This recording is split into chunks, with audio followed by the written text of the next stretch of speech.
Are you a podcaster? Maybe you've got that big idea and you're looking for a network to join. The multi-award-winning Ozcast Network can get your content to eyes and ears all over the world. Join now for the first month free, and you could be featuring this sound at the beginning of your podcast. Ozcast. Simply head to ozcastnetwork.com for details. Did you know you can advertise on podcasts? Don't act like you're not impressed. Find out more at podvertise.com.au. That's podvertise with an s.com.au. Your organisation runs training courses for your staff and customers.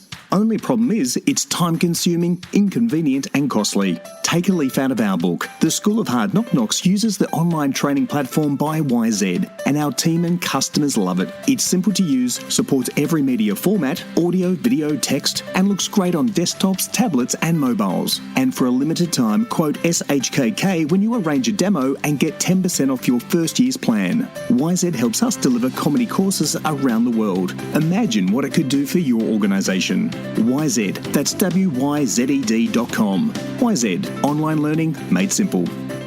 You're listening to the School of Hard Knock Knocks podcast with me, Steve Davis. Ladies and gentlemen, your next comedian. Shouldn't drink on an empty head, you know that, don't you? That is the shittiest heckle I have ever heard in my life. Everyone in this room is now dumber for having listened to it. What's a bucket list? You have dangerously underprepared yourself for the shit that is about to get real. In 1988, the comedy company changed the face of Australian sketch comedy. Kylie Mole, Uncle Arthur, Con the Fruiterer and Colin Carpenter became part of the Australian lexicon. So too their creators, Marianne Faye, Glenn Robbins, Mark Mitchell and Kim Ginjul, as well as Russell Gilbert, Tim Smith and the group's founder, Ian McFadyen. You know them as comedy royalty. What you don't know is that it all started with a loaned hammer. In this School of Hard Knock Knocks podcast episode, host Steve Davis interviews the comedy company creator, Ian McFadyen, as they name drop down Australian comedy memory lane. You'll learn how a poorly funded comedy show beat the 800-pound gorilla of the time, 60 Minutes, how the writer's room generates ideas, and ultimately learn how serendipity created this national treasure.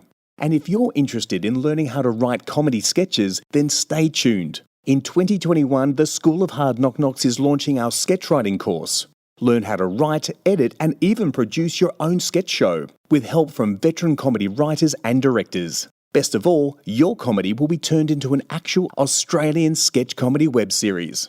Now, in the meantime, if you've grown up in Australia during the 80s and 90s and love Australian sketch comedy, then you'll love this interview with the legendary Ian McFadyen. It's The Comedy Company, starring Mark Mitchell, Marianne Faye, Ian McFadyen, Glenn Robbins, Siobhan Duke, Kim Ginjul, Chris Keogh, Russell Gilbert, and Tim Smith. Ian McFadyen, welcome to the School of Hard Knock Knocks podcast. Welcome. I'm very happy to be here. Oh, look, it's an honour. In fact, I almost feel, Ian, like I should be curtsying to you for your services to comedy. Well, it depends what you're wearing. I think the curtsy was designed especially for the dress. Okay. If you're in jeans, all sorts of accidents can happen, I think. All right. You can have a hernia, I think. So let's take it as a mental curtsy. Okay, consider that done. Now, look, also for the record, your career has spanned much more than comedy, but comedy will be the focus of our chat today.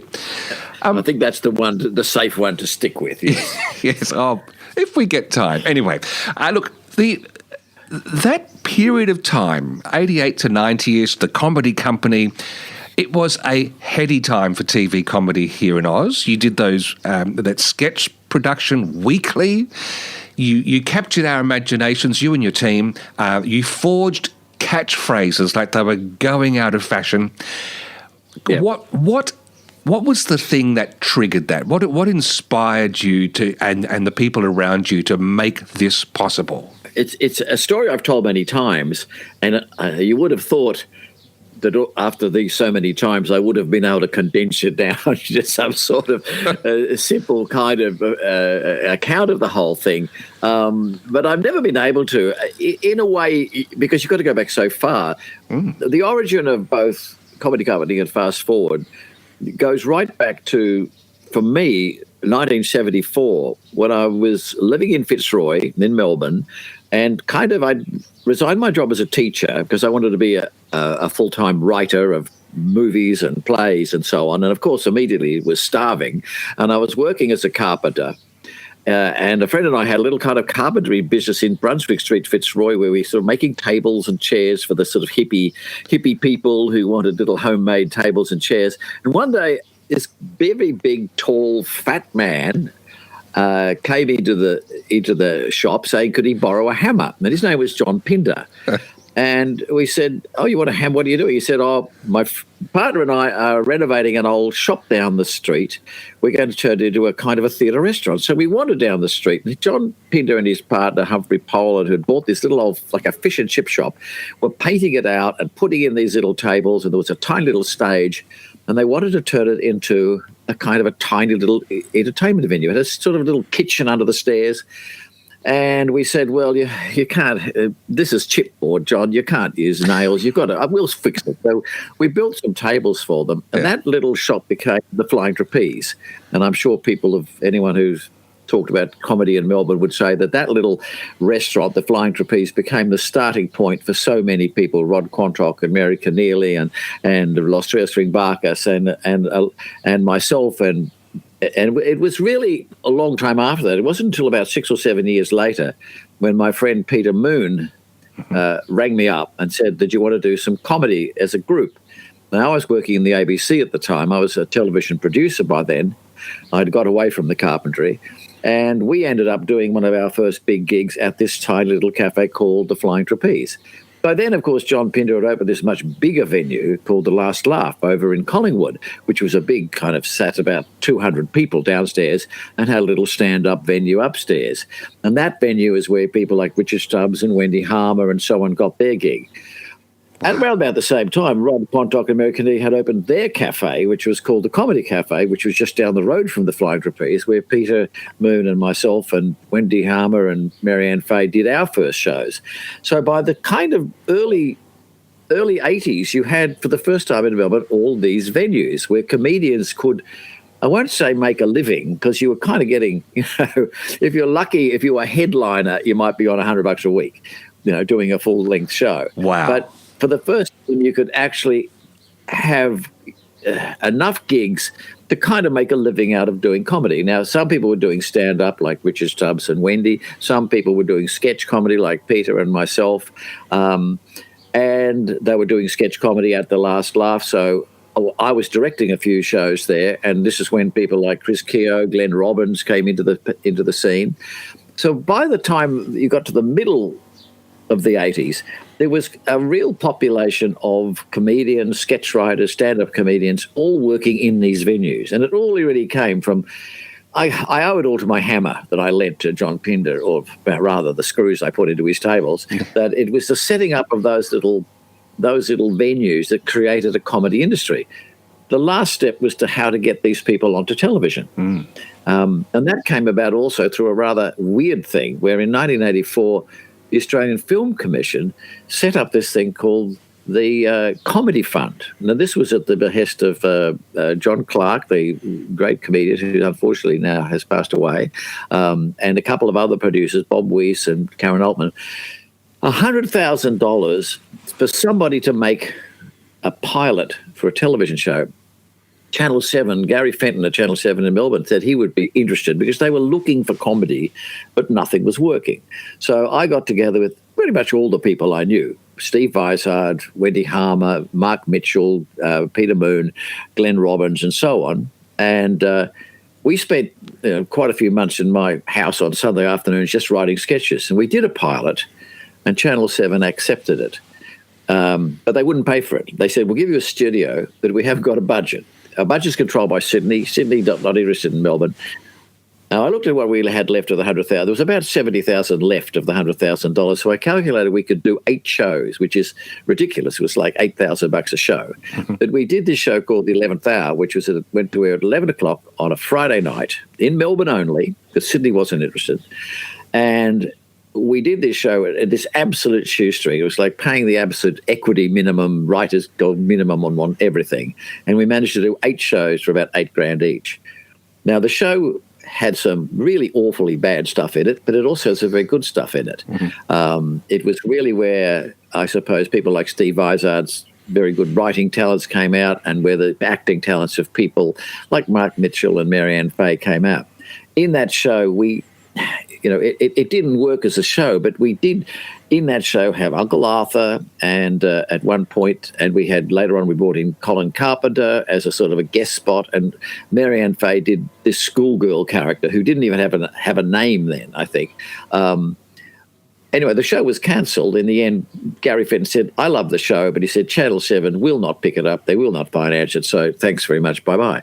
So a couple of kind of dismal years went past, and then a very strange thing happened. A broadcaster called Clive Robertson was given a job reading the news on Channel 7 at 10:30 at night. And Clive started to make jokes. Yes. He started to be sort of a rather ornery newsreader. He sort of, now to sport, well, I don't read sport, it's rubbish, and he'd throw it away. Now, you've got to remember back in the 80s, people went to bed at 10 o'clock. The Channel 7 typically, a lot of channels then would have a movie that ran from 8:30 to 10:30, and everyone would just switch off. So the ratings went from in the teens down to like 3. Suddenly, because television executives scrutinise the ratings every morning when they get up, they get the overnight ratings, and they look at what happened last night, they noticed that there was a little tail. They noticed that people were staying up to watch Clive Robertson. So this sort of frisson went around the industry. Oh, funny news at 10:30. Anyway, we got contacted first by Channel 9 and then by Channel 10, who said, we want to do funny news at 10:30.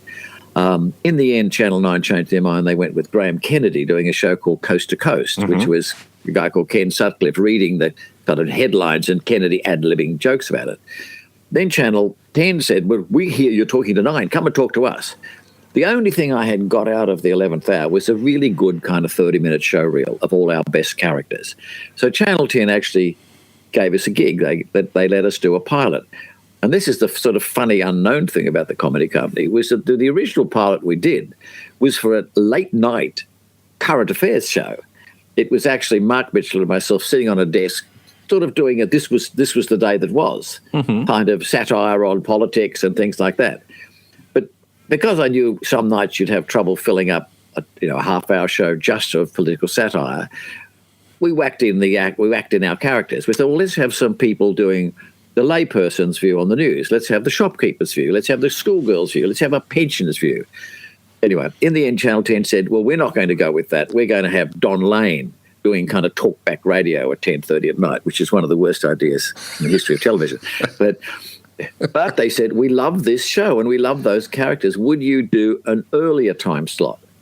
And I said, well, I wasn't actually that enthusiastic because I'd really like the idea of doing that sort of fast turnaround, kind of up-to-the-minute sort of satire. Anyway, so we started doing the show, and it was originally at about 8:30 on 9:30 on a Tuesday night. And we got killed because Channel 9 ran Murphy Brown against us and Channel 7 ran old reruns of Fawlty Towers against us. Then by kind of another one of this, and the thing I'm emphasising throughout this story is the serendipitous nature of all this, of how nothing is planned. Everything is just absolutely accidental. Channel 10 had the Dolly Parton show running at 7:30 on a Sunday night. Now, in my experience growing up, Sunday night was real family viewing because when I was a kid, we used to watch Robin Hood at 6 o'clock. Then there was Disneyland for an hour at 6:30. And after that, there was something like Leave It to Beaver or Father Knows Best or some sort of family sitcom. From the 80s onwards, that time slot had been dominated by 60 Minutes, which is, of course, a copy of the American tick, tick, tick, tick, tick, tick, tick, I'm so-and-so, I'm Ian Leslie, I'm Jan de Vent, all that hard-hitting stuff. It wasn't actually a family show. They had the Dolly Parton show on Channel 10, which was rating like 8.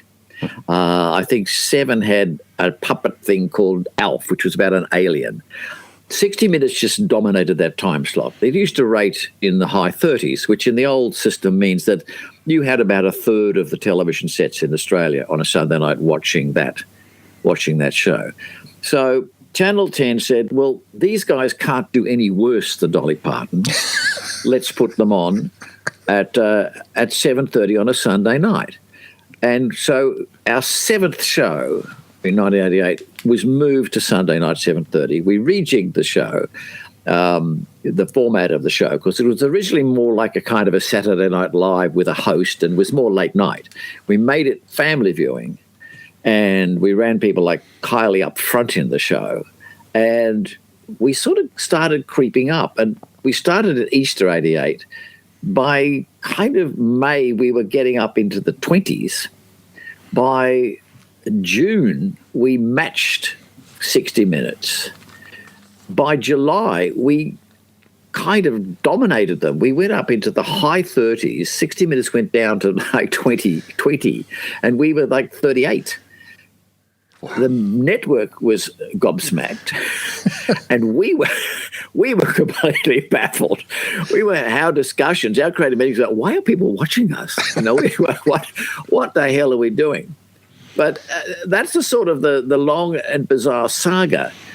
But looping back to that idea that there was this whole group of people, interestingly, I was very lucky because in the first instance, I was thinking of a show that would be running late night and having to do very quick responses to current events. I turned to all my friends who were playing theatre sports. At that stage, Glenn Robbins, Marianne Fay, Siobhan Duke, and Chris Keogh, and Doug McLeod, who was our head writer, were all a theatre sports team. So they were playing improv games every weekend. So they were great improvisers. I knew we had people, because in a show like Comedy Company, there's no rehearsal time. You've really got to grab the script, get out there, and kind of do the sketch very quickly. So I was very lucky, and we got these people who were very fast at improvising, could change characters very quickly, and were very quick at coming up with ideas. And I think that was the success of the show. That group of people, very personable, very funny, and very quick. I've often thought, and that silences me. Taking a breath. No, look, I know that you've probably shared that story so many times before, but I appreciate you going through it with us because it is. There are so many strands and themes that it opens up. One, just to get it off my chest, is I was part of a team that won the Theatre Sports Final in Adelaide in 1996. Thank you very much. And well, then I'm curtsying to you, then, Steve. However, I've often thought that the whole yes and mental tool or a mindset that you adopt to do well at improv actually is great for life and has applications in business and anywhere. I think if our society had more of that mental agility to take what's offered and build on it, we would actually be in a much better place all round. Well, I'd have to give a plug to some of my friends from that period, because I know that several of those people, including Chris Keogh, and Russell Fletcher, who both people in Comedy Company. Chris was a main team member who were theatre sports people. In fact, to this day, they in fact run companies where they take business people and employees and other creative people through improv games as a training, because it's very vital to training in customer relations, in how to do teamwork and so on. So yes, it actually have found, if you like, an economic application of that outside show business. Absolutely. And the other thing there, and I've been reflecting recently on the Aussie music that came out of the 80s, your Cold Chisels, all sorts of people, Chrissy Amphlett, they came and I think flourished because there was a pub scene where they could grind it out week in, week out. And what you've just revealed is that really these gems that those of us sitting at home just suddenly saw appear, fully formed almost on our TV sets, was the fruit of that same sort of grinding, trial and error, getting up, getting sweaty every week, winning sometimes, losing a lot probably, and then the fruits is what we all harvest on TV. I despair perhaps absolutely that we may... Yeah, that's absolutely it. I mean, all the people who were doing those characters had been, in many cases, doing them for many years. The first time I ever saw Glenn Robbins was at The Last Laugh. It was actually up at that little venue called Le Joke, which was upstairs, which was the stand-up venue. And Glenn, that was his first kind of comedy act. And he later on did straight stand-up, but you'd be sitting in the audience and they'd have a compere like Shane Bourne or something going, all right, thrill seekers, the next thing, and suddenly out of the audience, excuse me, Mr. Compere, can I just speak for a little moment here? And now he would come up out of the audience as the old Uncle Arthur going, I'm here with my little niece today. She's got a special outing for her, and he'd have a birthday card with happy birthday. I've got a little gift for her. And most people today won't quite get this, but inside he had a $2 note paper clipped inside the birthday card. Beautiful. Which is something no one knows what a $2 note is anymore, but the idea of a $2 note clipped inside with a paper clip, which everyone laughed. They said, that's for her. She's 27 today. I mean, and he would go through this whole thing about Auntie Dawn, and he had a slideshow, which is very funny. And there was a great act. And when we did the 11th Hour for Channel 7, Uncle Arthur became the commissionaire. He was the bloke on the desk at Channel 7. We cut to him going, I don't know what this show is about, but I think they're doing some rude words in there. Anyway, and he'd come in if we went over time, he would come in and say, watch, get out. You've got to close up. Get out of the studio. He would sort of end the show. But we didn't quite know how to use him in Comedy Company because we didn't want him to go. We had Mark speaking, a lot of people talking straight to camera. And then I remembered that Glenn used to do this slideshow. So I said, well, why don't we do Uncle Arthur's slideshow, which became Uncle Arthur's Home Movie, which was just a way of doing like Charlie Chaplin, really silent comedy, because it was essentially just, Keystone Cop stuff, all sight gags. And so we ended up, so even that idea of Uncle Arthur's Home Movie kind of started back in about 1983 somewhere. Wow. And I think this is important to remember as we get to the pointy end of our chat and we try to untangle all the elements and work out how we can re-engineer this sort of approach to comedy, to understand the grunt, and also you said the serendipity as well. But just for the record, the $2 note I remember was sort of greenish with a ram. Yes. There was a ram or something, fleecy sheep. Yeah. Anyway, and I can't remember who was on it now. It's so long ago. MacArthur rings a bell to me. Anyway, we digress. The other thing that I find fascinating is how your TV execs just wanted the successful stuff and then I pick it off the shelf. That's worked, so let's just mimic it and copy it. Can that ever change, or is it always going to be that way? For budding comedians listening to this, is that just the real world? That's always how it's going to be? Look, things have changed so much now, Steve. I mean, there were always problems, of course, with television, and which was why some of those entrepreneurs. And by the way, when you talk about the garage bands and things like that, the thing I want to emphasise so much in that long tail of sort of accidental success was the role of those people. The fact that John Pinder opened up that little cafe and then his big cafe, and the fact that Rod Quantock and Mary Keneally opened up the comedy cafe, the fact that John Clark and Bob Weiss, the producer, persuaded the AFC to put this lousy 100,000 to making some sort of pilot. I mean, I've often written sort of proposals to people about the role of small business in creating big business, because I've often said that 100,000, we've got to remember that since the early 70s, the Australian film industry has probably spent a couple of $1 billion promoting the Australian film industry. We still don't have an actual Australian film industry for all that. And yet that $100,000 that went into that pilot led to 2 shows. I mean, I guess Comedy Company over the year, our total it's hard to do a total costing on shows like that because the network is providing the studio. You are providing the actors, the scripts, and so on like that. It's a deal with they make their studios available and they do the costumes, the sets, and the lighting, and the editing, and you basically provide the talent.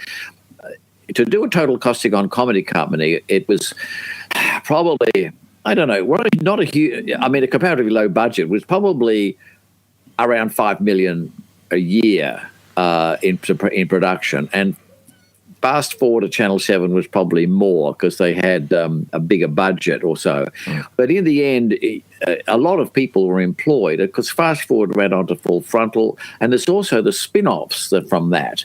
And if you want to look at how Steve Izard's company then went on to do Bly, went on to do the Eric Banner Show, went on to do the Jim Mohan Show, went on to do Tonight Live, and I also went on to do Let the Blood Run Free and a couple of other shows. That lousy $100,000 ended up doing about a $20 to $30 million industry. But that's all we needed. You see, we just needed someone to pay for us to go into a small studio and shoot a pilot. And it's one of those great things about in the arts, as you say, you have a band, someone at some stage has got to give them a gig at a pub. Yep. And the other thing, if you look at the history of bands, of course, is that one of the big breakthroughs that bands get is when they get to be a support act.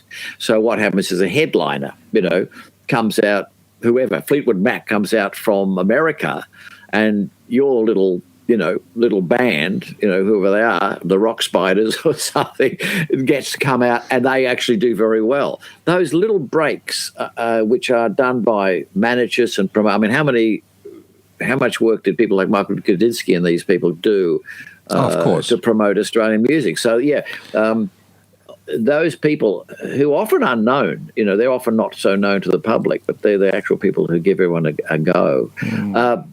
But today, we've got to face a rather grim fact that television is finished. Television in Australia, as you know, does very little scripted entertainment. That is not overtly scripted, because obviously all these things that are purported to be reality television are completely contrived. They're totally directed. They're totally scripted. And we all thought that reality television would disappear after maybe 10 years, but it's still going and it's still becoming more bizarre.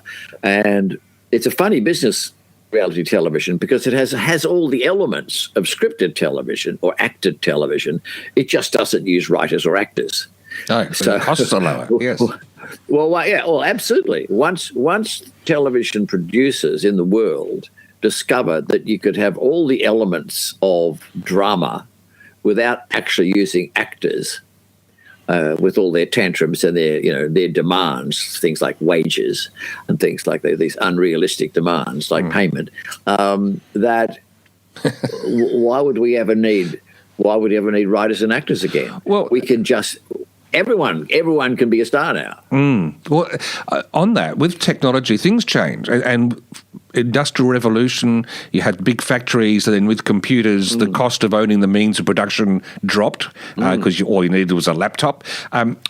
Here, in this era, do you foresee, if it was you fast forwarded or starting now, if there were no flying trapeze, but you've got access to get a video camera and do some YouTube and build some grassroots momentum there, can that be a surrogate for what used to happen face-to-face? Or do you need to be in amongst people in a sweaty setting to really test your material out? Well, I think that's what everyone's doing at the moment. Everyone I know at the moment, especially the up and coming, the younger people, are all trying to do it online. The difficulty, I mean, it is very similar. Steve. It's almost exactly the same thing. When you first start out in those days doing open mic at a venue, you weren't being paid. You just got up and tried some stuff, or maybe some people gave you a few bucks to do a sketch or a couple of sketches to do a bracket. Today, everyone is doing this online, particularly since COVID. There's been this huge kind of push. We've got to find a way to do it online. So what are the differences? I'm not sure. The first difference, I think the first big difference is comedy's hard to do without an actual audience. It's no accident that sitcoms like Seinfeld are still done in front of a live audience, or were still done in front of a live audience. The sitcoms that I've produced have always used a live audience. Now, you don't have to. If you do something like Ricky Gervais's The Office, you can shoot it in a kind of a documentary style, where as if you're a fly on the wall and the characters are sort of aware of the camera. There's obviously no laugh track there. And that's a very different type of thing. Yes. The real issue is how do you develop your comedy skills when you're not getting... I mean, it's one thing to put a sketch on Facebook and get a whole bunch of laughing emojis. That's not quite the same as knowing exactly which jokes get a laugh from the audience, because you do in those situations. As everyone who's, as we all have died in front of an audience or done a joke and there's just been that distant sound of crickets and trains, on this. Oh, yeah, I can hear that passenger train on the Broadmeadows line in the distance. You rapidly learn to sort of evolve your material. So I'm not quite sure. But then we're living in a world where almost all relationships are via phone or computer now. So maybe laughing emojis is now your feedback, Well, it's not quite real time, that's all. Would it be fair to say that when you were given that late night spot at, was it Channel 10, late at night, in some ways that's the equivalent of having a little YouTube channel today, I suppose. You had... It is. It would have been, because we probably wouldn't have had certainly we wouldn't have had an audience or much of an audience at that time. It would have been a bit, I don't know whether you watch Have You Been Paying Attention, which is sort of along the same lines. It's a current affairs thing. I mean, because of the COVID, they still have, as Tom Gleisner points out, a kind of the crew are the audience, it sort of works there. Yeah, but I just say two things. I say at the moment everything's very distorted at the moment because there are such prohibitions in many places against any kind of audiences. So rock concerts people are trying to do, Woodstock online type of thing, which isn't quite. It's not the same thing. But the other thing is, I think it's taking a long time for the internet in relation to creative things to actually sort of sort itself out. Television was pretty quick in doing that. TV realised very early in the piece how to bring entertainment straight into people's homes. The internet took a much longer time. For example, if you look at making income, when YouTube started probably 20 years ago, I'm not sure how long ago it's been going, but it was around certainly early this century. And YouTube started off as essentially just a service. Hey, you can upload your own videos so everyone can watch them. YouTube has evolved massively. It's become, for example, one of the most valuable repositories of classical material. If you want to see, for any reason, some old copies of the Phil Silver show, the Bilko show, or if you want to watch some Leave It to Beaver, someone's uploaded it. It's like a museum. You can listen to classical music on YouTube. You can listen to classic jazz on YouTube. You can even see some sort of, I've even found, movies I saw when I was a kid. But all of this was voluntary. No one was making money out. It took them a long time to work out how do you make money out of putting your stuff on YouTube. And one of my principles in life is that almost everything's a sketch. And I can imagine a sketch where you've got the executive sitting around like, just we've got this great service where people can upload their videos and people can watch them around the world. But how do we make money out of it? And someone says, what about advertising? They go, what do you mean advertising? They go, well, just put ads in. Oh, advertising. Why didn't we think of that? Yes. Well, how much advertising? Well, we could put them at the beginning of everything you have an ad. Wow. Even in the middle. Oh, wow. So quickly, they suddenly realize, but do you think people would want to advertise on YouTube? After all, advertising is usually aimed at specific audiences, like the audience in Melbourne or the audience in Adelaide. And then someone said, you don't understand, advertising on YouTube is not like TV advertising. We know who's watching it. We know who's watching it. Do you imagine how important that is to advertisers to know actually who watches the ad? Because you can then follow it up. Now, what do you mean follow it up? Well, if someone actually watches instead of, you know how you can get rid of this ad in 3 seconds. What if they don't? But how would we know that? Well, we know what they're watching. The computer knows what they're watching. I know, but that would be like breaching people's privacy. Yes. Oh. Now I see where you're going with this. What actually... Oh, brilliant. Suddenly this is good enough for Google to buy YouTube, I mean... Exactly. Now there's more advertising on YouTube than there is on TV. And it is targeted. And TV is... And TV... And that's because this is something that advertisers never dreamed of before, that they could know what you're watching. Of course, they also know where you're shopping.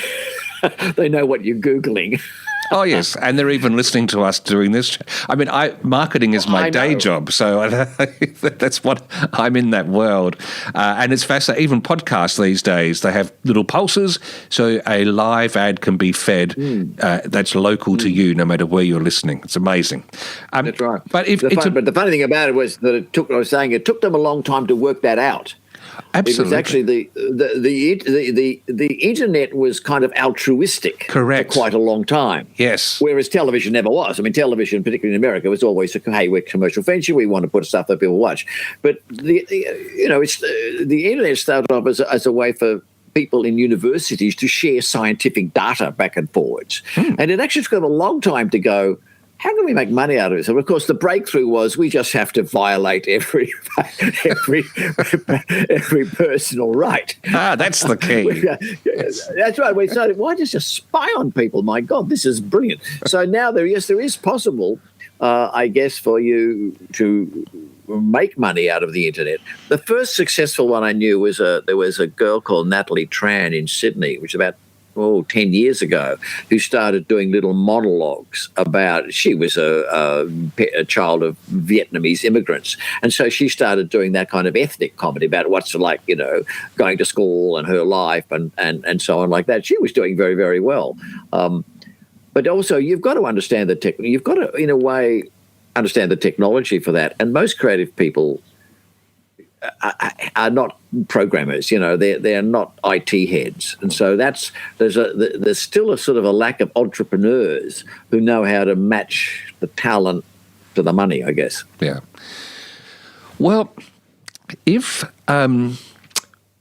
someone did have the bee in the bonnet that they did want to flex their wings and write some sketch comedy, if I'm getting this right, and I'm going to ask you, Ian, what you might suggest, I'm sensing that finding some method for exposing your content to real people is a nice way to keep it on track and sharpened, but also finding that unique edge or angle through which the lens through which you're going to look at the world with a particular distortion to give you, like Uncle Arthur, for example. Are they the two key things you think that are necessary to make a go of it in sketch writing?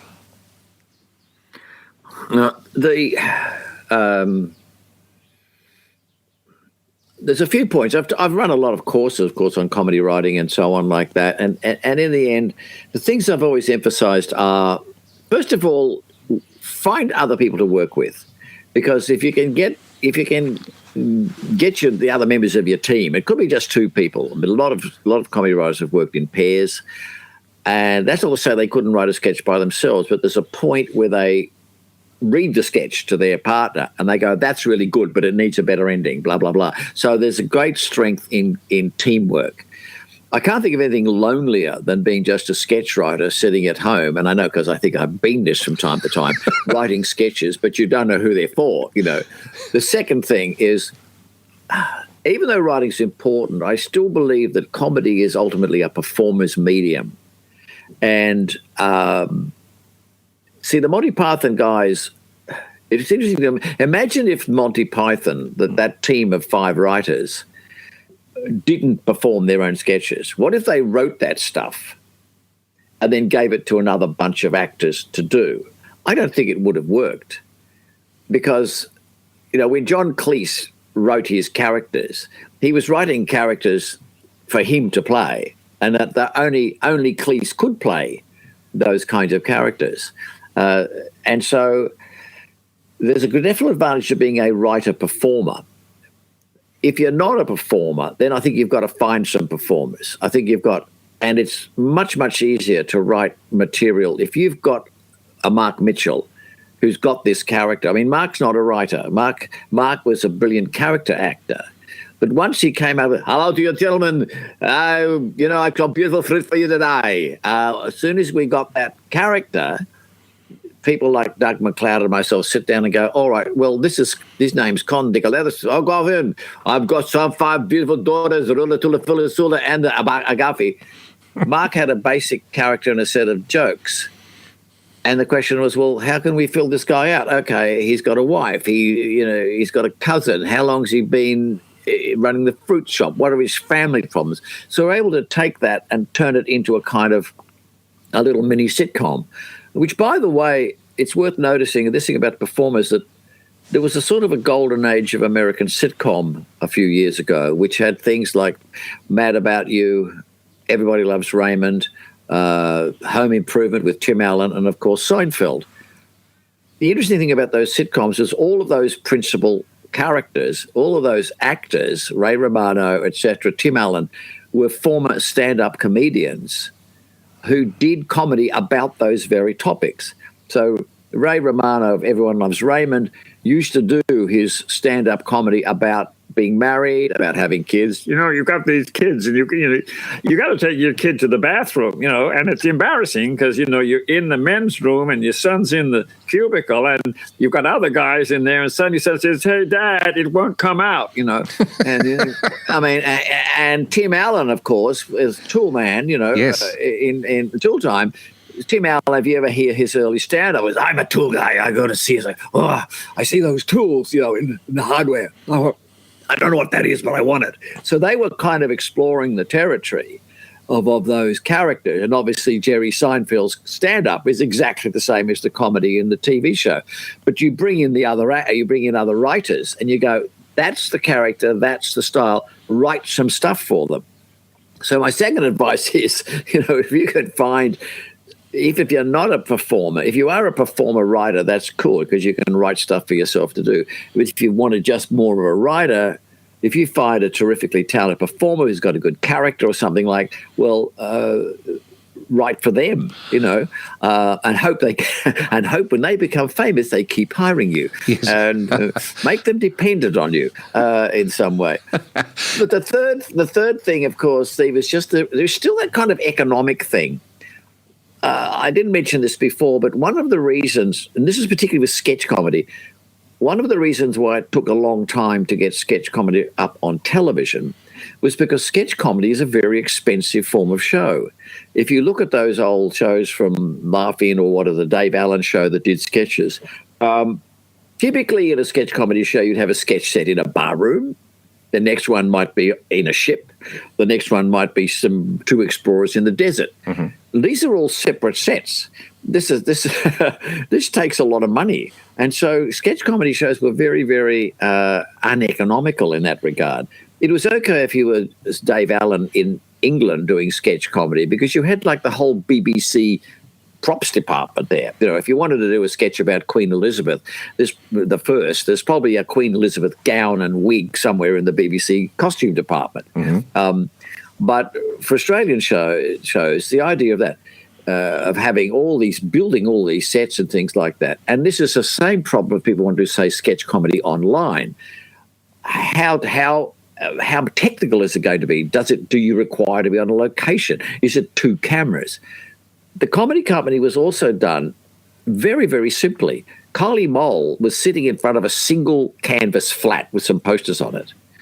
Con the Fruiterer was in a set of a fruit shop, which was just two walls, some tables, and some boxes of plastic fruit. And many of these things, the Colin Carpenter sketches, were just a two-handed shot, a two-shot, Mark and Kim standing facing each other against, again, a blank wall with a sort of light pattern on it. They were also locked off shots. They were single camera shots. There was there was never any cutting in a Colin Carpenter or a Con the Fruiterer unless Mark held up something, like an apple, where you might cut into a close-up. Kylie Mole was a continuous 3-minute take. And Sharon and Darren, who were the couple in the car, was a continuous 3-minute take, a two-shot of them in the car. So they were very technically simple. It's actually quite a trick to come up with things that can hold attention, that have no editing, no music, no nothing. They're just on that. So that's also one of the big obstacles people have with, say, breaking into sketch comedy online is, well, if we're going to do a sketch comedy set in Afghanistan, in the middle of a battle, that's not a cheap sketch to do. That's not an entry-level sketch. That's when you've got a budget, So, you have to do things that you can shoot in your living room, maybe, or in the backyard, I think. Wow, that is very layered, and I love it. I love the fact that if you were going to want to recreate Afghanistan, you either need a huge budget or go grotesquely, obviously not in Afghanistan, and go and play at that comedic aspect that you're pretending to get around that. But at the heart of it, being able to hold someone's attention for 2 to 3 minutes with something strong. And I remember Alias Smith and Jones, they did that too. The two heads. Yeah. Well, that's got. If you look at Little Britain, those guys. You've got Matt Lucas and David Williams. I mean, they would do sketches with just the two of them. I mean, they in a half-hour show would only do about 5 different sketches. So their sketches were quite long. And, of course, the other thing was economies of scale. They would do the same people every week. Yes. So you're able to use. And so did, I think, League of Extraordinary Gentlemen, or League of Gentlemen, which was that very funny British show. Fast Forward, by the way, had a way of doing that too. What Fast Forward would do, they had a much bigger budget than we had. So Fast Forward could actually do good parodies. They would do parodies of movies. They would do parodies of old TV shows like Hogan's Heroes. They did brilliantly. And they would do parodies of TV commercials. Ted Emery, who directed Fast Forward, was an ex-ABC director, was an absolute genius at recreating the genre, the look and feel of movies and old TV shows and TV commercials. They did a fabulous one. I remember there was a Nescafe commercial, which it was lovers on a bridge in Paris at night, whatever, having Nescafe or something.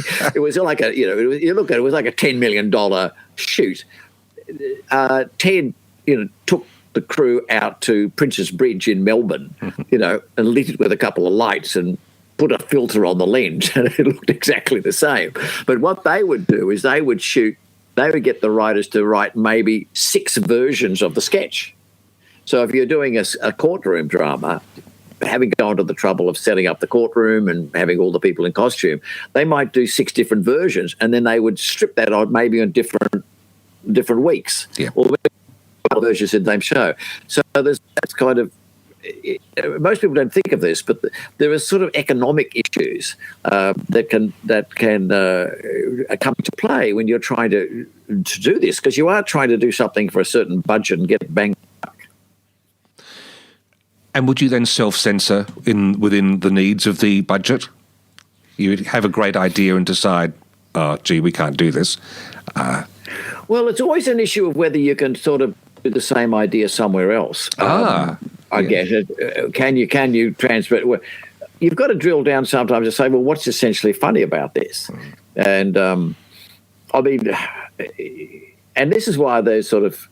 I mean, I should tell you that the way in which the Comedy Company was written was that we basically had 1 2-hour writers' meeting every week. which was where we kind of decided what we would do and what should be developed. And often people would have an idea, they might come up and say, well, I want to do a kind of a send-up of those kind of American war movies set in Afghanistan, and you've got something happens with the commanding officer or whatever. And that people might go, yeah, well, as it was, we were lucky. We're sort of lucky at Channel 10 because they did have a big backlog, and I think we used it for about 15 battle sketches because they just had a whole paddock out the back. We used it for everything. But someone looks at them and say, but what? Then someone says, well, what if it's not actually this sort of sketch between the commanding officer and this soldier in Afghanistan? What if it's actually set in an office? And they've got this new boss who thinks he thinks they're in Afghanistan. He's running the office like it's Afghanistan. Maybe it's like a Harvey Norman store. Gotcha. And he's talking about, okay, you guys, the enemies were coming in. You mean the customers? You can call them what you like. As far as I'm concerned, these guys, they only want one thing. They want to kill us. They want to kill us on price, So get to your foxholes. You mean our counters? Yeah, well, I mean, you do some other thing where you make it easier to do, basically, but you get the same laughs. So sometimes that cheaper version is actually funnier than the I've always sort of suspected that money can be the enemy of comedy. And you've only got to look at if you look at a couple of movies like one of 1941, which was one of Steven Spielberg's only bombs, which was a comedy, of course, about, I guess, I think it happens on the day of the Pearl Harbor or whatever thing. It's an incredibly expensive film and totally unfunny. The other one which was bombed, of course, was the big Cinerama epic, It's a Mad, Mad, Mad, Mad World, which featured this. It's actually not. I saw it recently. It's not as bad as people made out, but it was this massively multi-million-dollar film that had like 40 great stars in it. It had Terry every Thomas, Hollywood actor in it. Yeah, everybody, and it just tanked completely. It was sort of shot widescreen and it had stunts. I think the only movie that was ever massively extravagant and had a great bevy of stars was probably the Blues Brothers, which did, by the way, tank initially, but then became a kind of a cult. But generally speaking, money has always been, in a sense, the enemy. Lavishness doesn't go well with comedy, and I guess even the kind of people like Keaton and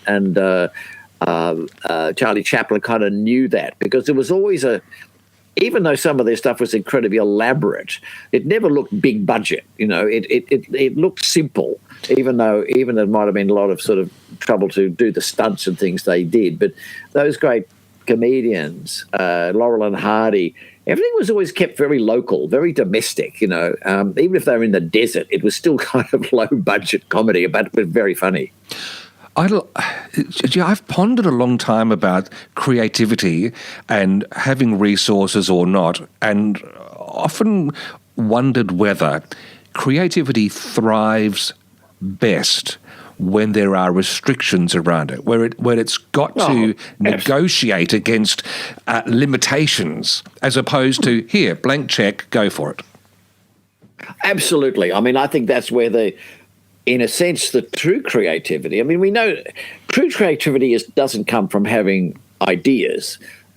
People have ideas all the time. The creativity comes in how you put them into it. That's the actual creation is bringing the thing into fruition. It's actually making it into a material object, getting it into a song or a book or a play or a sketch. And that's where you have to be creative. And because everyone's got to work within their means. I mean, great painters, if they couldn't afford a canvas, they got a bit of wood. They painted on boards, and you do what you can, because it's the idea that matters, and there's always some way to do something cheaply, as long as it doesn't distract. And may I just ask, when you've got a character, and I love your insight about being able to embody that character in a human who will be performing it. That is a great insight, and I can see how that makes sense because it's made real. Is the challenge then the context in which you place that character? Is that how we eke out comedy, or is it less specific than that? It's just an idea of a conflict. I just wonder. You've got the elements there with a human and an idea for a character, feeding them with material and ideas to bring them life week after week. What sort of discipline is needed or approach, do you think? Well, I think the discipline that's required there is obviously consistency. It's no accident that when people, for example, make a TV show or any sort of drama show, that they have this thing called the Bible. So if you've got a cop show, whatever it is, about some, young rookie cop who joins the Bendigo police in a country town and blah, blah, blah, and they've got a rough and tough old John Wood type compound, whatever it is. That's a great idea. I might run with that. That's a good idea for a show. I told you, the ideas are easy. Yeah. Ideas are always easy. And then these people said, yeah, that's great. Let's write that. Then they go, okay, so... yeah. What's he like? Yeah, okay. The first thing a production company does once they've got it nailed down is to write this thing called the Bible, which has like a couple of pages on every character. It's got their whole backstory, how old they are, where they were born, even if this never comes up in the show. So that you've got a writer who's asked to write an episode of Blue Heelers or something like that can look at that and go, dear, now so-and-so says he's on this date with the girl and she says, where are your parents? She says, my father died when I was young.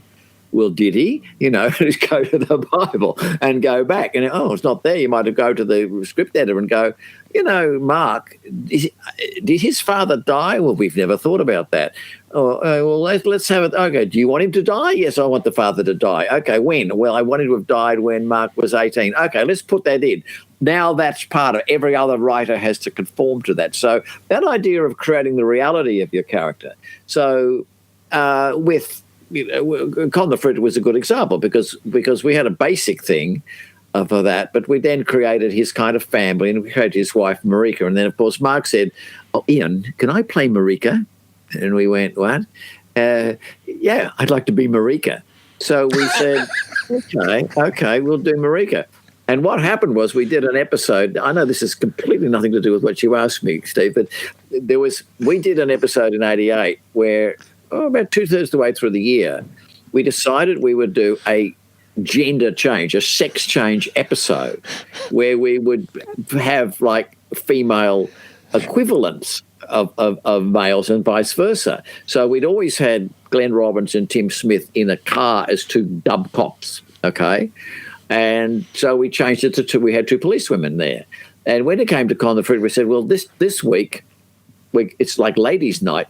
We'll have Marika. So we put Mark into costume as Marika. I think Marika became more popular than Con in the end as a character.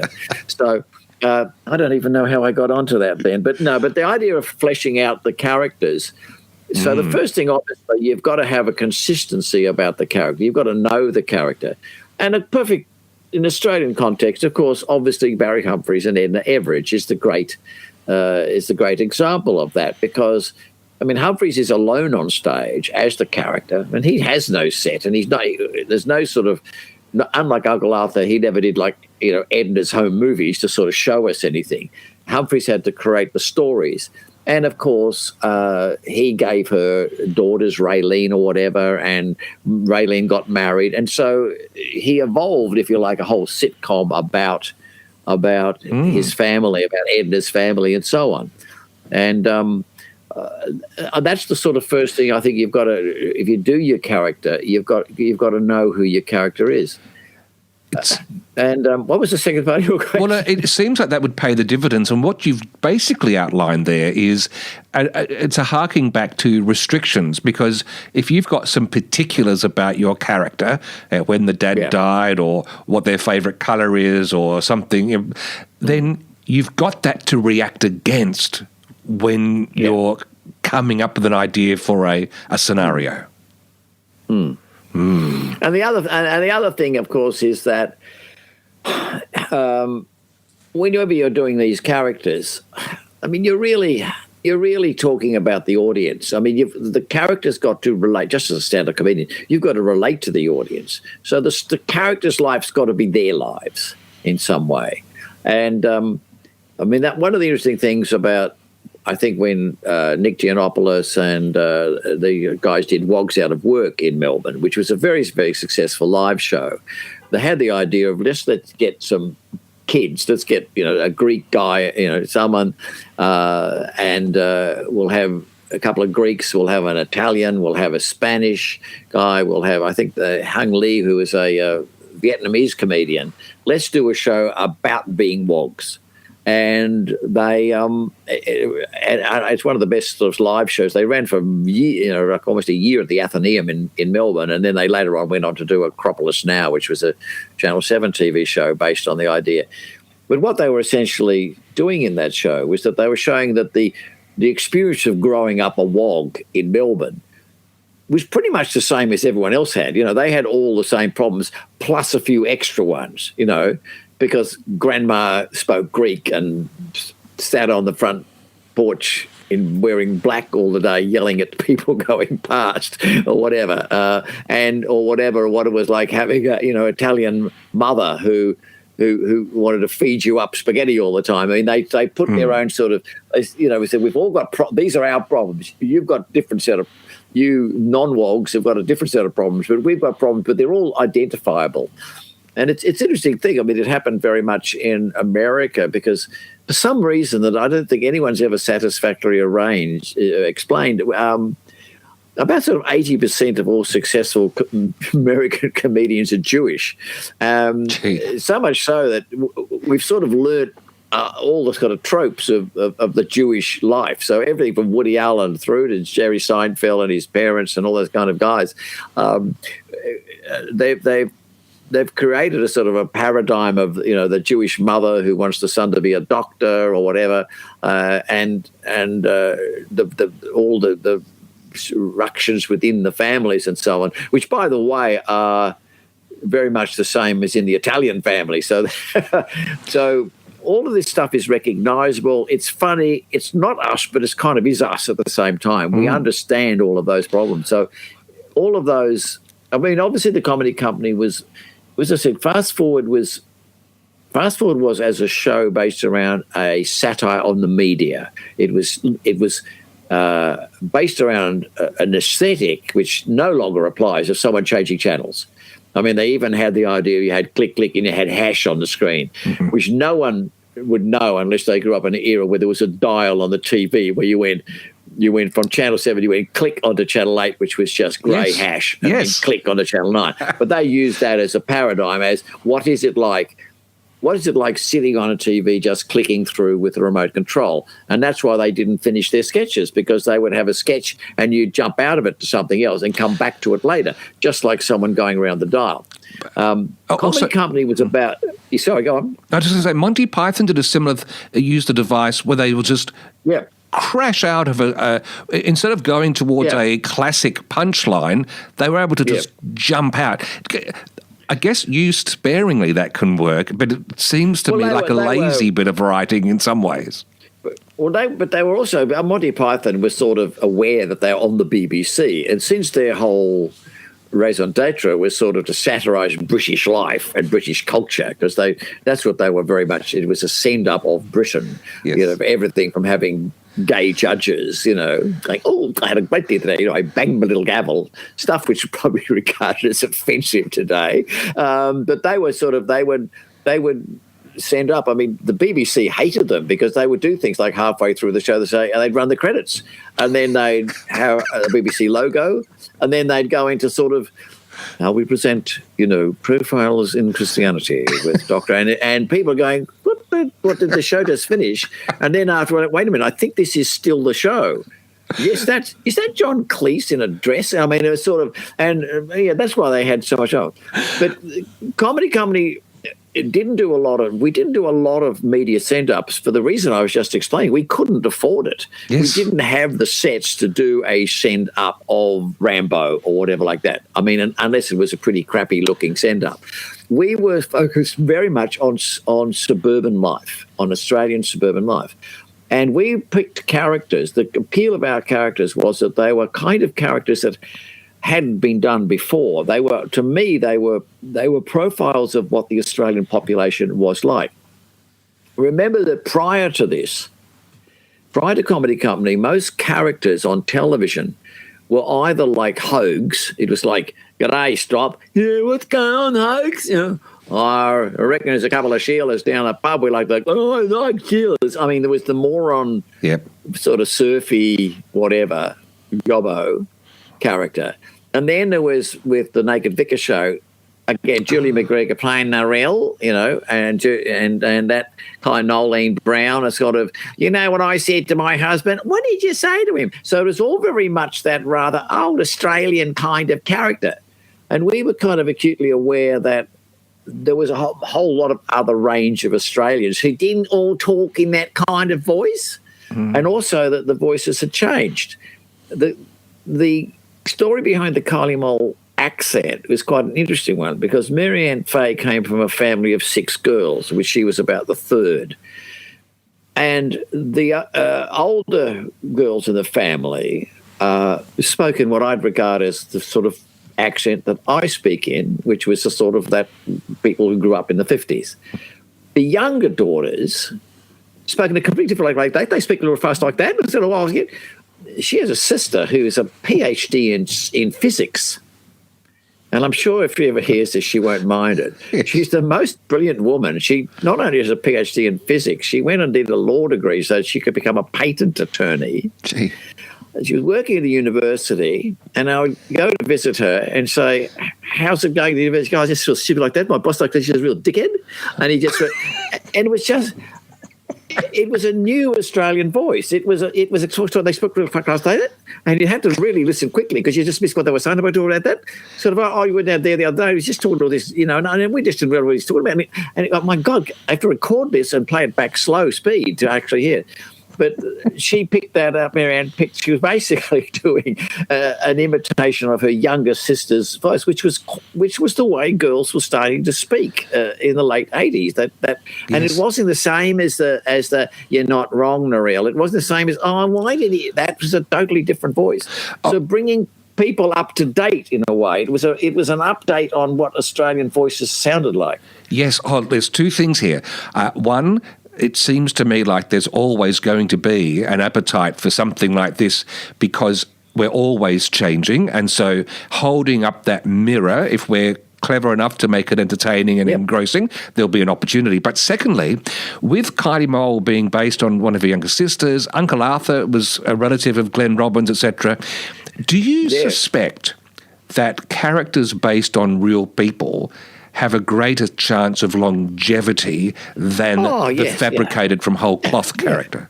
Yeah. Oh, I think they've always been the most... Well, I mean, look, back in the early 80s when Rod Quantock and Mary Keneally did a show called Australia, You're Standing in It. And in that show, Mary Keneally had this character called Debbie, who was the kind of radical. And she and Steve Blackburn used to do this little political sketch on the show. It was on the ABC, Tim and Debbie.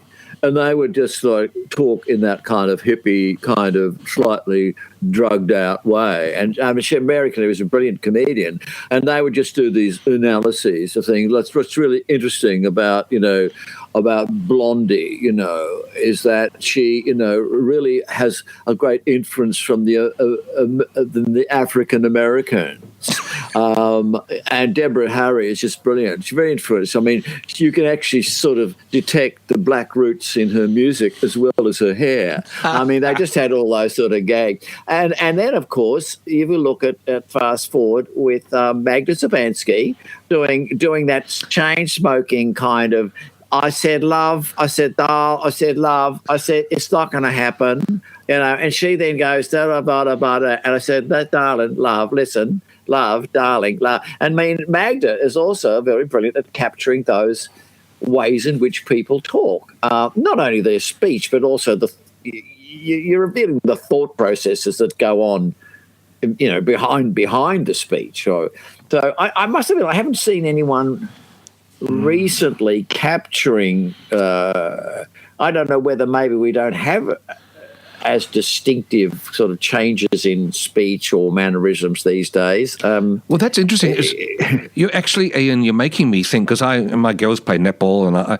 I go there, I'm in my bubble, and I watch it, and there are other parents there, and maybe sometimes I've got the headphones in and listening to music while I watch, etc. What I'm missing is a discipline of watching everyone around me for those Madka-like characters, those quirky, and zoning in on them to mine them for character material. Perhaps they are among us. Maybe social media's frizzled our attention spans, and we're not as present in the circles in which we mix. And we're probably also texting more and talking less. Yes. But I mean, there's not much I can derive from my kids. I mean, I've got children ranging from 47 to 25. But I'd have to say that I think to me they all sort of talk fairly normally or so. There are new voices coming in, which I tend to hear at the supermarket sometimes, but they're not very nice ones. There is a sort of there is a kind of a few sort of bogan accents out there. There are some weird accents on the media, one of which I particularly annoys me, and I swear to God I'd like to track them down and shoot them. There are certain voiceovers. I particularly hate the sort of sports betting, this weekend, you go out there, you. These people who shout at you in your living room. Yeah. There is some sort of ochre voices that they use, but I don't know any actual men who use that kind of sports bet, go out there and vote today, which it's like the old days of the old sort of, you can get it driving, you can get it whatever it is, those old sort of Carlton United ads. But I actually don't know any blokes who really speak like that. I know there's a lot of Americanisms. I know that young people these days have picked up a lot of American phraseology, but no, I'm not at the moment. I wouldn't find too many things to to do. The ABC, one thing, it's too esoteric, but I found this funny thing is the ABC, for example, particularly on their music channels, used to have that kind of, hello, my name's Reginald Dwight, and we're going to have a look at the Baroque tonight. I noticed they've got a bit more kind of ethnically. They've now got, g'day, I'm Debbie, and we're going to be looking at Bach and Handel. There's a bit more sort of roughness coming in there. And you know that the BBC for years, BBC always used to have that very kind of basically what they called the London accent. Hello, this is the BBC. I'm speaking to you from Lebanon.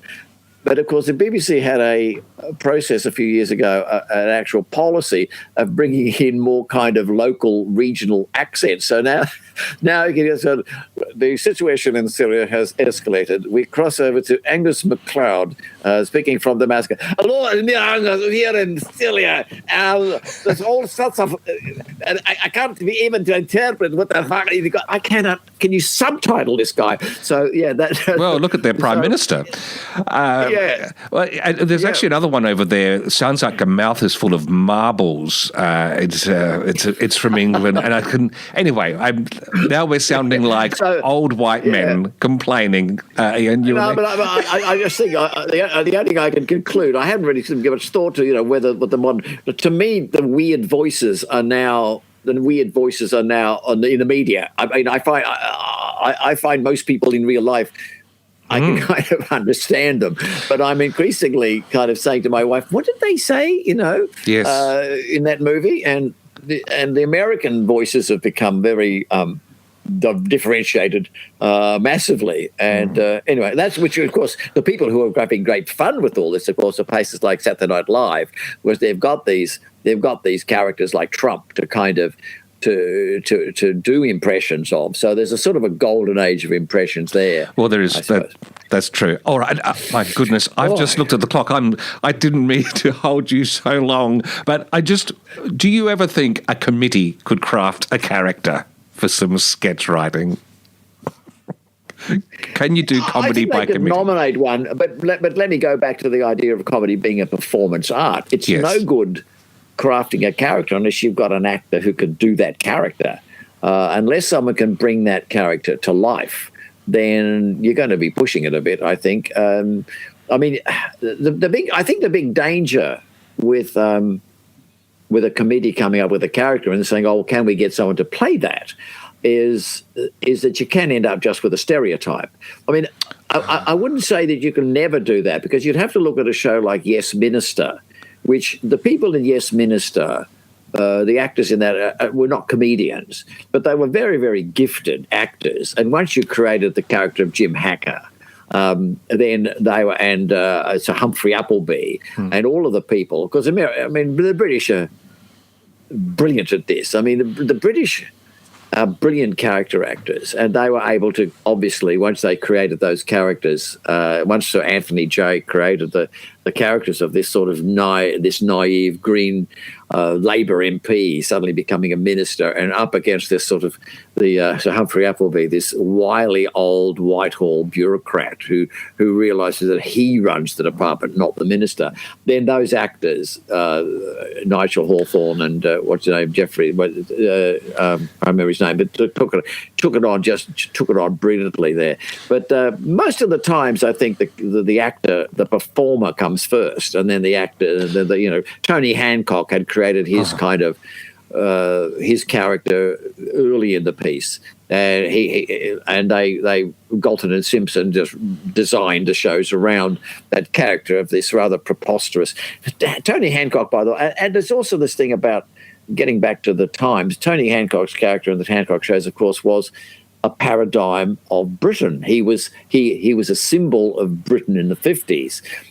That is, that he was he didn't have two coins to rub together, but he wore this sort of Astrakhan collared coat and a Homburg, and said, Anthony Aloysius, Hancock Esquire, and he had all this pomposity of a pre-war Britain, but he lives in a house with Sid James, this Cockney scam merchant, So, and it was this brilliant. It was never stated explicitly, but there was this brilliant kind of symbol of the fact that after the Second World War, the British middle class was forced to kind of live with the Cockneys. They were forced to sort of a rapprochement into the working class. And Hancock kind of, he said, well, Johnny said, we can't live like this. I mean, I want some better wallpaper, and we want a bit of class. You can have class if you want. So all that sort of class war was all bodied just in those two iconic characters. I want to dive there for the very last question, but the second to last one. You just dropped a word. You just dropped the word stereotype. Yeah. Is there a barometer that we can hold with us to measure whether our comedy characters are veering to stereotype for cheap laughs versus the character that's more real and therefore able to live and grow and take the knocks and the bruises and connect with an audience at a personal level? I think there is, and I think it comes back to that thing I said before about creating the reality of the character. On a technical level, it's just that you have that kind of Bible about your character, who they are and where they grew up and what they do. But beyond just those technical details, it's knowing how that character feels. As soon as you have a sense of how that character feels, which means that they're a human being like you, they're no longer a stereotype. It always used to worry me years and years ago when I was doing theatre education. It used to worry me, and it wasn't just theatre education, but people who did street theatre. There would tend to be a tendency to do very polemical theatre, both for the public and also for children, where you'd say, you might be doing a play about the history of unionism, and you sort of come and go, oh gosh, kids, I reckon we should be paid more working on this job. And then in would come the factory owner, who would come in with his thumbs under his braces with a top hat going, what are you doing here? I want you to get back to work, or you're all fired. Oh, please don't fire us, sir. My families will starve. That's it, get out of my mill. And think, okay, this is just And I, believe it or not, I actually saw people do plays like this as like part of the history curriculum. And you go, okay, all right, this is just a straight out piece of propaganda thing. The capitalist is this guy who struts in with a top hat and, and fires everyone and makes them starve or whatever. That's not a character you can ever develop. There's got to be a streak of, you've always got to have some sympathy for this person. You've got to, because even if they are a negative person, you're still in a sense trying to show life from someone else's point of view. You've got to show their subjective view of the world. You've got to be able to see into their way of how they feel and the way they see things. So if you want to just lampoon people, yes, of course. If you're doing a sketch about what a clown Donald Trump is, then you're just going to get up and make all his mannerisms and do like that. But if you're going to do a character who represents someone, a typical person, whoever it is, your Uncle Arthur or whatever like that, or some working class guy, you're going to try and make them real. We're going to have some understanding of them and because as soon as you do that, they're no longer a stereotype. They are an actual living individual who has a life, and feelings about things. You remind me, in argument and critical thinking, we're taught that the best way to move an argument forward is to take a position of charity where you earnestly try to feed back to the person, is this what you're saying? And you actually try to explain their worldview without being snarky about it. And I wonder if a comedy writer would benefit from that too. How do you really look at the world as this character without cheap shots to then mine something that could be real? Well, I think you can, and I think it would also work the other way. Whereas as a comedy writer might benefit from a bit of a study of rhetoric, I think that a lot of maybe people working in the law, people who are or politicians might do well to study some comedy techniques. And particularly, there is a kind of a form of.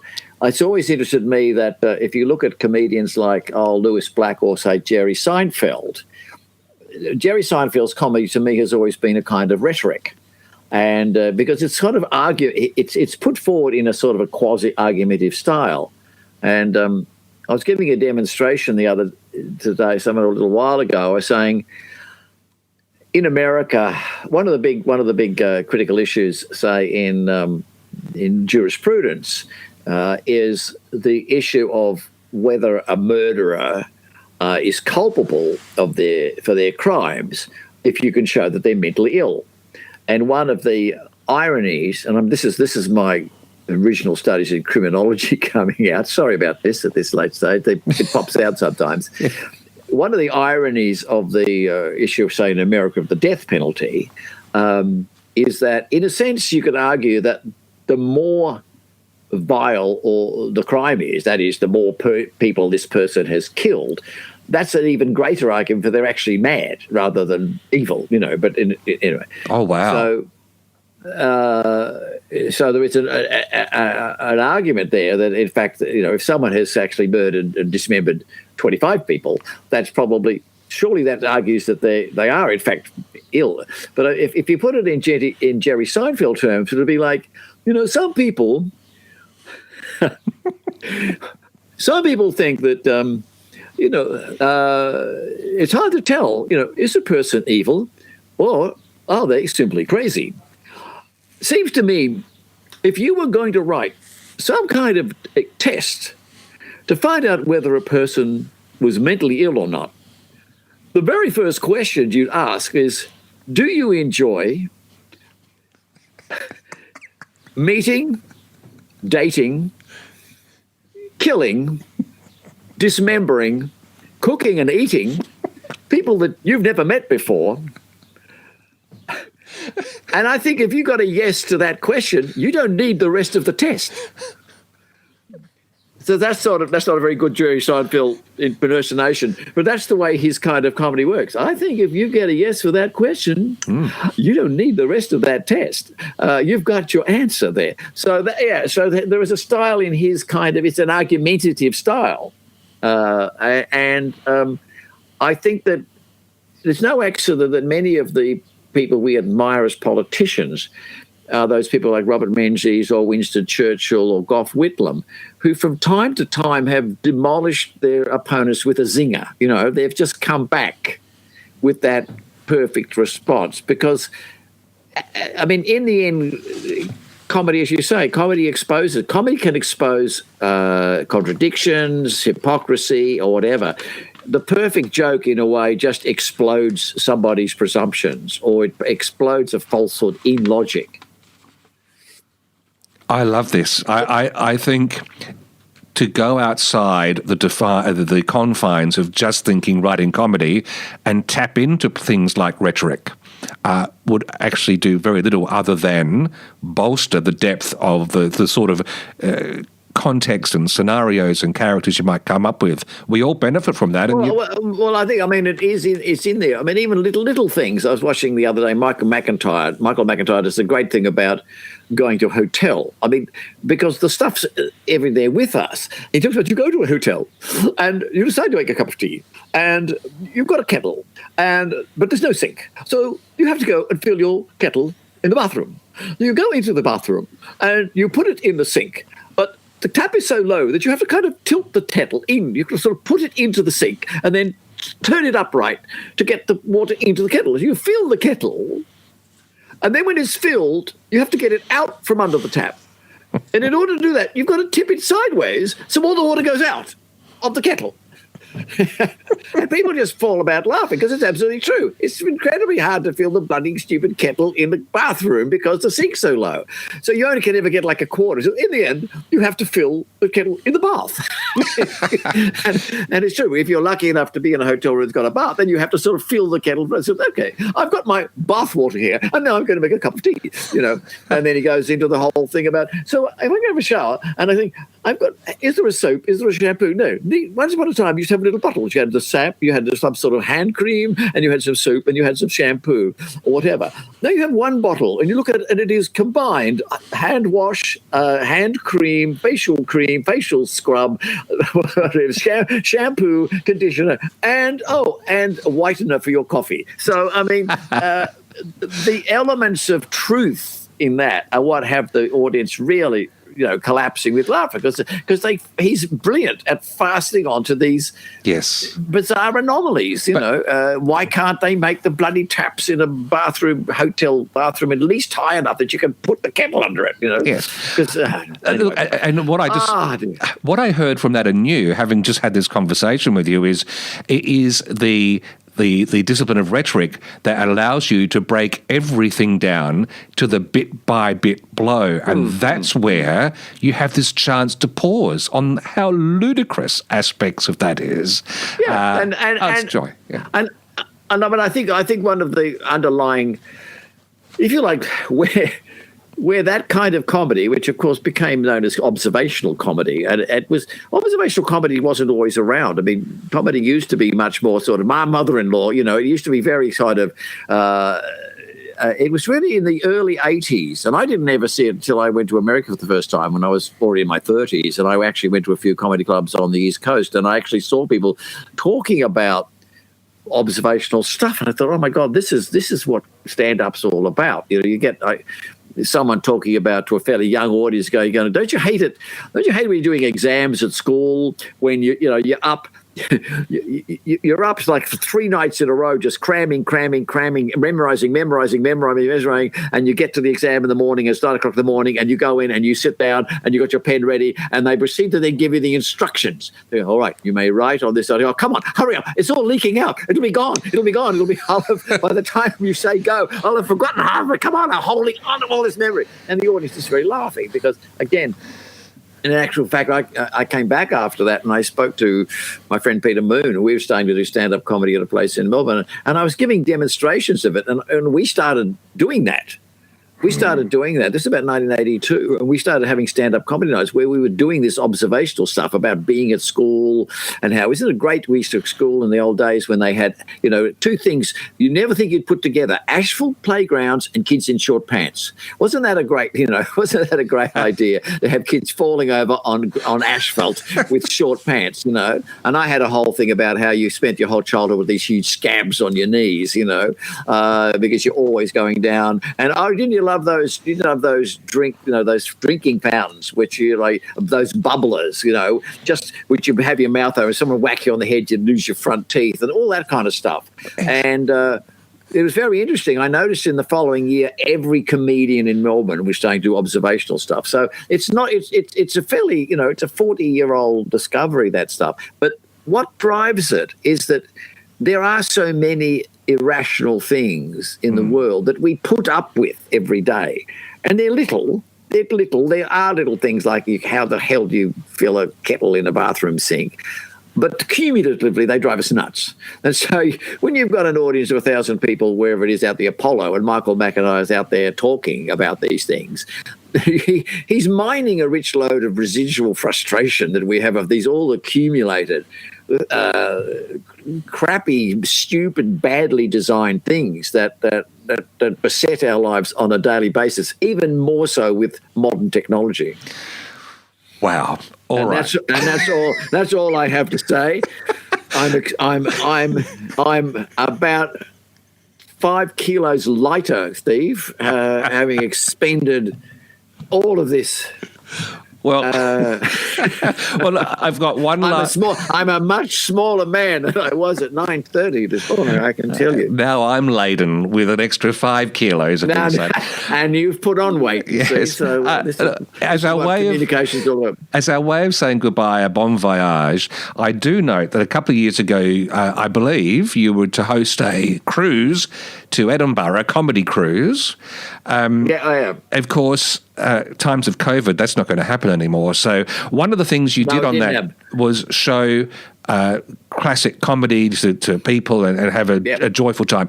So here's my final thing.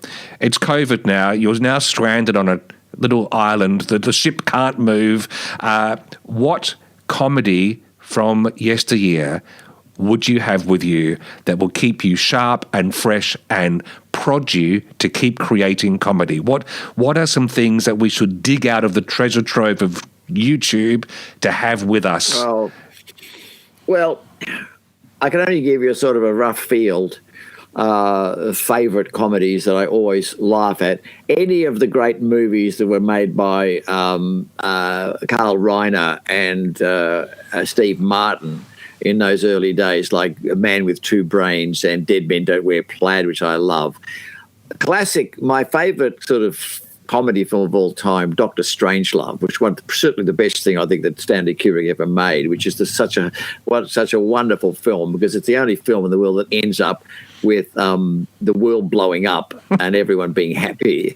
But honestly, if I want to go back to people, who make me, I would say Laurel and Hardy, because you can watch, I've got a lot of their stuff, and talk about performance-based, they are still, those shows like the Jack Benny Show and the Laurel and Hardy movies, I literally cry with laughter when I watch them. They are so brilliantly funny, and I just adore them, and I could watch Laurel and Hardy forever.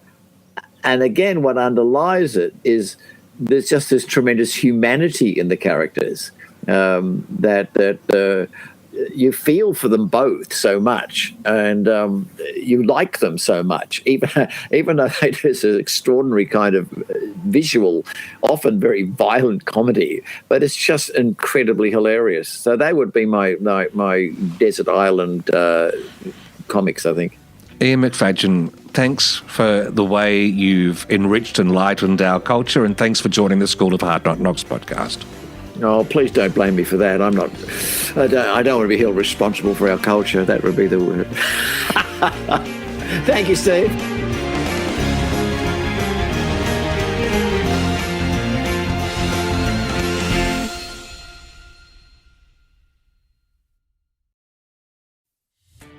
Are you a podcaster? Maybe you've got that big idea and you're looking for a network to join. The multi-award-winning Ozcast Network can get your content to eyes and ears all over the world. Join now for the first month free, and you could be featuring this sound at the beginning of your podcast. Ozcast. Simply head to ozcastnetwork.com for details.